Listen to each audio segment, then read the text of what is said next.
It's finally here. Scrivener 3 for Windows is now available. I've been using it for a few hours, and here are my first impressions.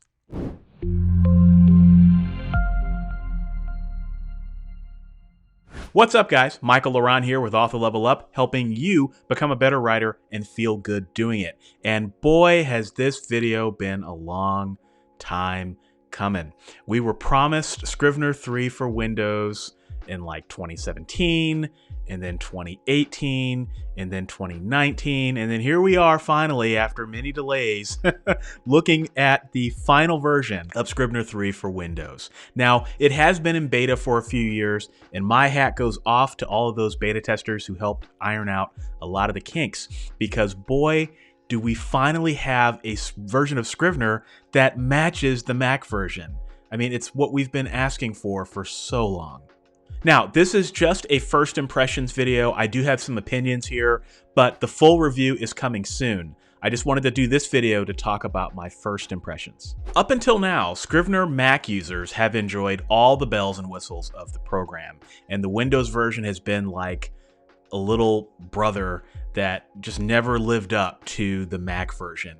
And quite frankly, I never recommended the Scrivener for Windows version, which is why I never did videos for it on this channel, because I could not in good conscience recommend this software to anyone to write, knowing full well that the Mac version was superior in every way.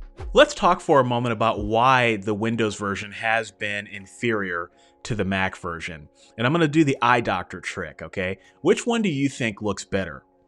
1 or 2? I'll show this to you again. 1 or 2? Okay, it's not a contest. Clearly, Scrivener 3 looks much better now. It's revamped, it's got a brand new design, it matches the Mac version, and I think it looks great. So let's now compare Scrivener 3 Windows to Scrivener 3 Mac, so you can see how close they are now. 1, 2. 1, 2.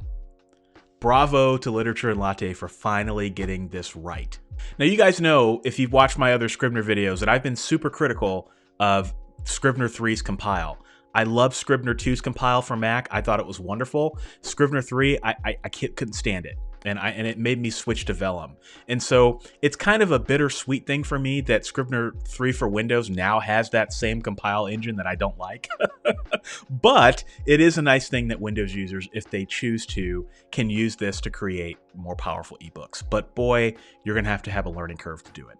Another feature, and this was a big one that held the Windows version back and almost made it not worth it, in my opinion, was the lack of revision mode. So for years, a classic feature of Scrivener has been revision mode, where you can change the color of future edits that you make. So for example, if you're in the first revision, you can make sure that all of your edits are red.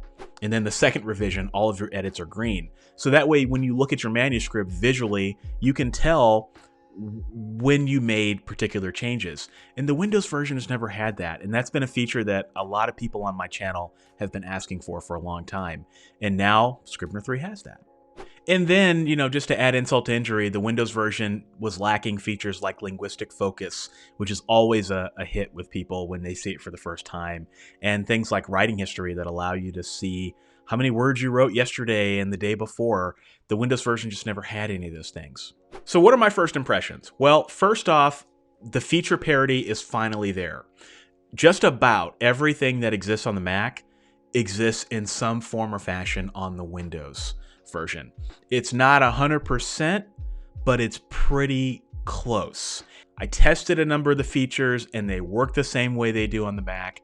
And so I think that as a Windows user, I think you can feel comfortable now about purchasing Scrivener, or if you had Scrivener 1, you can feel comfortable about upgrading it. Another thing I think that's really important is that now you can also feel comfortable about purchasing courses like Learn Scrivener Fast by Joseph Michael, or watching other videos on Scrivener, like on my YouTube channel, for example, and feel comfortable knowing that the same features are there.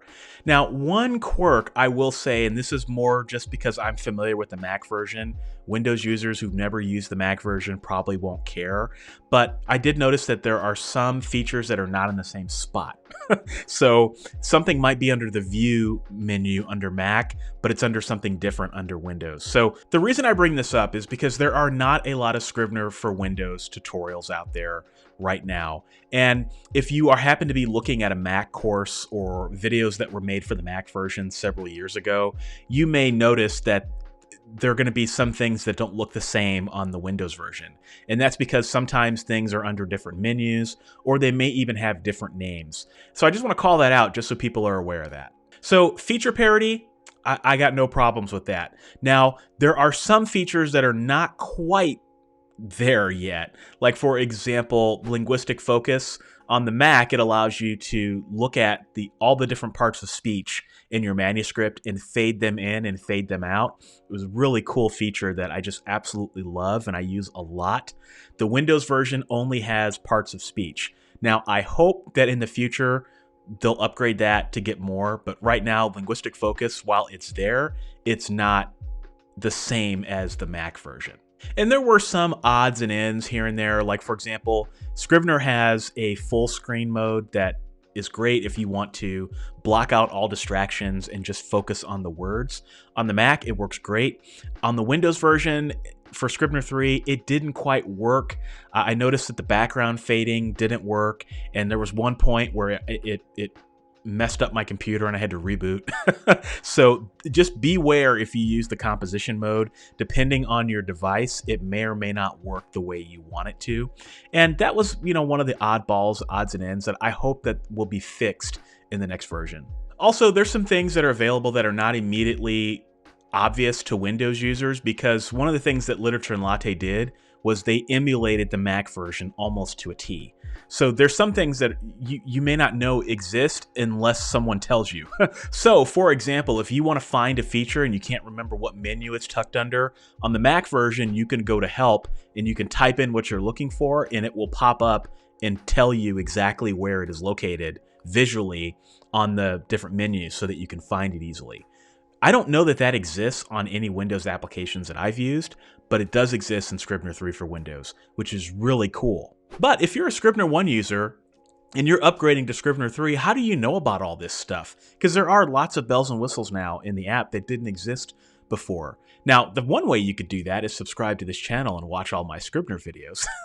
Don't forget to subscribe if you're not subscribed. But Literature and Latte did put together a sample Scrivener file that walks you through all of the new features for Scrivener 3. So I will drop a link to that, and you can check that out, and it'll walk you through all the different features that are available and new in Scrivener 3. So as I said before, my full review is coming soon, but just first impressions, I'm impressed. I think it's taken far too long to get to this point, though. I recognize, though, that Windows is a particular challenge if you want feature parity between Mac and Windows. Just being able to do some of the features, I know that was a little bit difficult, but it's good to finally have it. Better late than never. If you are not a existing Scrivener user, I think now is the time to spend the $50. It will not be a waste of money. I think I would upgrade. I would spend the money. I wouldn't think about it, because now you have the best-in-class writing app on Windows. Now, this is a first impressions video. The full review of Scrivener 3 and the nitty-grittiness that you guys like from me is coming soon, but I wanted to do this video just to make people aware that it does exist and why you should get it. So if you're interested in learning more about Scrivener 3 for Windows and figuring out if it is the right writing app for you, I've got more videos dedicated towards Scrivener 3 for Windows coming up now. See you in the next video.